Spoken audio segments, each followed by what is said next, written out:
ನಮಸ್ಕಾರ. ನಾನಿವತ್ತು ನಮ್ಮದು ಉತ್ತರ ಕರ್ನಾಟಕದ ಸ್ಪೆಷಲು ಹಿಂಡಿ ಪಲ್ಯ ಇಲ್ಲ ಹೆಸರು ಕಾಳು ಮೆಂತ್ಯ ಪಲ್ಯ, ಇದ್ರ ಪಲ್ಯ ಅಂತಾರೆ. ಇದನ್ನು ಹೆಂಗೆ ಮನೆಗೆ ಮಾಡೋದು ಅಂತ ನೋಡೋಣ.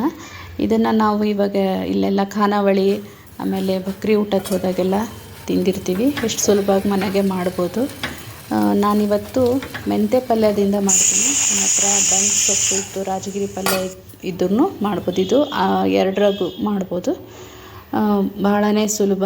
ನಮ್ಮಮ್ಮ ಬಂದಿದ್ದರು, ಬಕ್ರಿ ಮಾಡಿದರು, ಎಲ್ಲರಿಗೂ ಭಾಳ ಇಷ್ಟ ಆಯಿತು. ಇದು ಬಕ್ರಿ ಜೊತೆಗಂತೂ ಸೂಪರ್ ಕಾಂಬಿನೇಷನ್ನು. ಸೊ ಬರ್ರಿ ಹಂಗಂದರೆ ನೋಡೋಣ. ಇದು ನಾನು ರಾತ್ರಿ 1 ಕಪ್ಪಷ್ಟು ಹೆಸರು ಕಾಳು ನೆನೆ ಇಟ್ಟಿದ್ದೆ.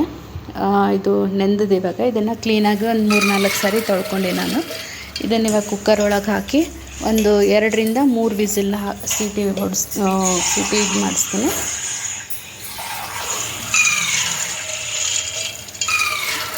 ಇದಕ್ಕೆ ಜಾಸ್ತಿ ನೀರು ಹಾಕ್ಲಿಕ್ಕೆ ಹೋಗಬಾರ್ದು. ಇದು ನೋಡಿರಿ, ಇವಾಗ ನಾನು ಹಾಕಿನಲ್ಲ ಹೆಸರು ಕಾಳು, ಇವಾಗ ಎಷ್ಟು ಹಾಕಿನ ಅದಕ್ಕಿಂತ ಒಂದು ಅರ್ಧ ಇಂಚಷ್ಟು ನೀರು ಹಾಕಿದರೆ ಸಾಕು, ಪರ್ಫೆಕ್ಟ್ ಆಗ್ತದೆ. ಇಲ್ಲಾಂದರೆ ನೀರು ಜಾಸ್ತಿ ಹಾಕಿದರೆ ಕಟ್ಟು ಜಾಸ್ತಿ ಬರ್ತದೆ. ಅದರದ್ದು ಸಾರು ಮಾಡ್ಬೋದು. ಈಗ ಇದು ನಾನು ಹಾಕಿದ್ಮೇಲೆ ಇದರಿಂದ ಕರೆಕ್ಟಾಗಿ ಕಾಳು ಥರ ಬೇಯ್ತದೆ. ಇವಾಗ ನಾನೀಗ ಪಲ್ಯ ಮಾಡ್ಕೊತೀನಿ ಕುಕ್ಕರ್ ಇದಾಗೋವರೆಗೂ. ಇವಾಗೀಗ 2ರಿಂದ 3 ಟೇಬಲ್ ಸ್ಪೂನಷ್ಟು ಎಣ್ಣೆ ಹಾಕ್ಕೊತೀನಿ. ಎಣ್ಣೆ ಹಾಕಿದ್ಮೇಲೆ ಒಂದು ಅರ್ಧ ಟೀ ಸ್ಪೂನಷ್ಟು ಸಾಸಿವೆ, ಆಮೇಲೆ ಜೀರಿಗೆ,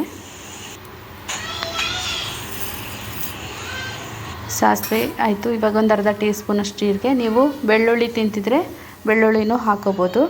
ಆಮೇಲೆ ಇಲ್ಲ ಅಂತಂದರೆ ಉಳ್ಳಾಗಡ್ಡಿ, ಈರುಳ್ಳಿನೂ ಸಣ್ಣಾಗಿ ಹೆಚ್ಚಿ ಹಾಕೋಬೋದು. ನಾನು ಇವತ್ತು ಬೆಳ್ಳುಳ್ಳಿ ನಾನು ತಿನ್ನಲ್ಲ, ಈರುಳ್ಳಿನೂ ಉಳ್ಳಾಗಡ್ಡಿನೂ ಹಾಕ್ಲಿಕ್ಕೆ ಹೋಗಿಲ್ಲ.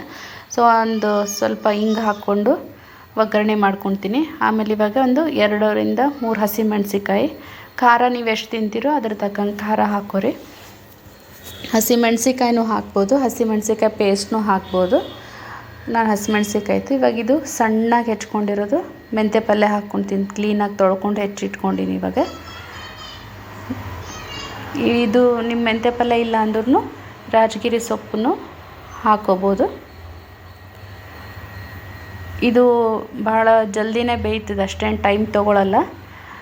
ಸಣ್ಣ ಫ್ಲೇಮ್ ಒಳಗೆ ಇದನ್ನು ಬೇಯಿಸ್ಕೋಬೇಕು. ಇದಕ್ಕೆ ನೀರು ಏನೂ ಹಾಕೋದು ಬೇಕಿಲ್ಲ.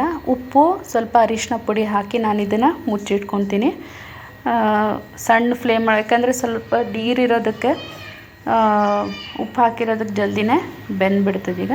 ಇವಾಗ ಒಂದು 2ರಿಂದ 5 ನಿಮಿಷ ಒಳಗೆ ಬೇಯ್ತದೆ. ಈಗ ನೋಡ್ರಿ, ಇದು ಆಲ್ಮೋಸ್ಟ್ ಒಂದು ಬೆಂದಿದೆ. ಇವಾಗ ಎಲ್ಲ ಪಲ್ಯನೂ ಇದಾಗ್ಯದ. ಈಗಿದು ಪಲ್ಯನೂ ಆಗ್ಯದ. ಇವಾಗ ನಾನೀಗ ಕುಕ್ಕರ್ನು ಚೆಕ್ ಮಾಡ್ತೀನಿ ಒಂದು ಸಾರಿ. ಕುಕ್ಕರ್ದು ಪ್ರೆಷರ್ ಕಡಿಮೆ ಆಯಿತು. ಈಗ ನೋಡ್ರಿ, ಇದು ಅಷ್ಟು ನೀರು ಕರೆಕ್ಟಾಗಿ ಹಾಕಿದ್ದಕ್ಕೆ ಈ ಥರ ಕಾಳಾಗಿ ಬಂದಿದೆ. ನೀವು ನೀರು ಜಾಸ್ತಿ ಹಾಕಿದರೆ ಕಟ್ ಜಾಸ್ತಿ ಬರ್ತದೆ. ಆಮೇಲೆ ಇದು ಒಂದು ಸ್ವಲ್ಪ ಜಲ್ದಿ ಬೆಂದಂಗೆ ಆಗಿಬಿಡ್ತದೆ. ಕಾಳು ಥರ ಇದು ಅನ್ಸಲ್ಲ. ಈಗ ಇದು ಬೆಂದಿರೋದು ಹೆಸರು ಕಾಳು ಹಾಕ್ಕೊತೀನಿ. ಇನ್ ಕೇಸ್ ನಿಮ್ಗೇನಾದರೂ ಇದು ನೀರು ಜಾಸ್ತಿ ಆಯಿತು ಅಂತಂದರೆ ಸ್ವಲ್ಪ ಅಕ್ಕಿ ಹಿಟ್ಟು ಉದುರಿಸ್ಕೊಂಡ್ರೂ ಪಲ್ಯ ಚಲೋ ಆಗ್ತದೆ. ಈಗ ನನಗಿದು ನೀರು ಜಾಸ್ತಿ ಆಗಿಲ್ಲ, ಕರೆಕ್ಟಾಗಿ ಅದ. ನೀವು ನೀರೇನಾದರೂ ಇನ್ ಕೇಸ್ ಜಾಸ್ತಿ ಆಯ್ತಂದ್ರೂ ಅಕ್ಕಿ ಹಿಟ್ಟು ಇಲ್ಲ ಕಡ್ಲೆ ಹಿಟ್ಟು ಯಾವುದಾದ್ರೂ ಒಂದು ಸ್ವಲ್ಪ ಉದುರಿಸ್ಕೊಂಡ್ರೂ ಅದು ನೀರಂಶನ ಹೀರ್ಕೊಂಡು ಬಿಡ್ತದೆ. ಆವಾಗ ಪಲ್ಯ ಚಲೋನೇ ಆಗ್ತದೆ.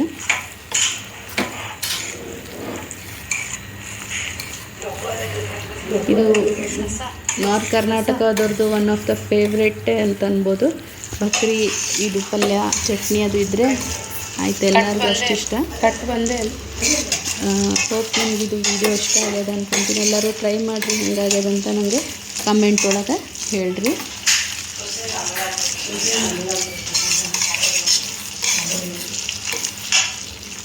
ನೋಡ್ರಿ, ಇದು ಪರ್ಫೆಕ್ಟಾಗಿ ಆಗಿದೆ. ನೀರೂ ಜಾಸ್ತಿ ಆಗಿಲ್ಲ.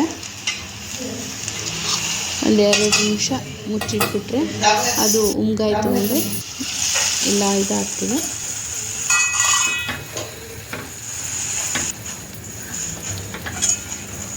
ನೋಡ್ರಿ, ಇದು ಹಾಗೆದೀಗ ಇಷ್ಟೇ. ಇದು ಭಾಳ ಸುಲಭವಾಗಿ ನಾವೇ ಮನೆಯೊಳಗೂ ಮಾಡ್ಕೋಬೋದು. ಇದರ ಜೊತೆಗೆ ಜೋಳದ ರೊಟ್ಟಿ, ಭಕ್ರಿ, ಚಪಾತಿ ಸೂಪರ್ ಕಾಂಬಿನೇಷನ್ನು. ಒಂದು ಸರಿ ಎಲ್ಲರೂ ಟ್ರೈ ಮಾಡಿರಿ, ಹೆಂಗಾಗಿದೆ ಅಂತ ಹೇಳ್ರಿ. ವಿಡಿಯೋ ಲೈಕ್ ಮಾಡಿರಿ, ಶೇರ್ ಮಾಡಿರಿ, ನನ್ನ ಚಾನಲ್ ಸಬ್ಸ್ಕ್ರೈಬ್ ಮಾಡಿರಿ. ಮತ್ತೊಂದು ವಿಡಿಯೋ ಜೊತೆಗೆ ಮತ್ತೆ ಬರ್ತೀನಿ. ಧನ್ಯವಾದಗಳು.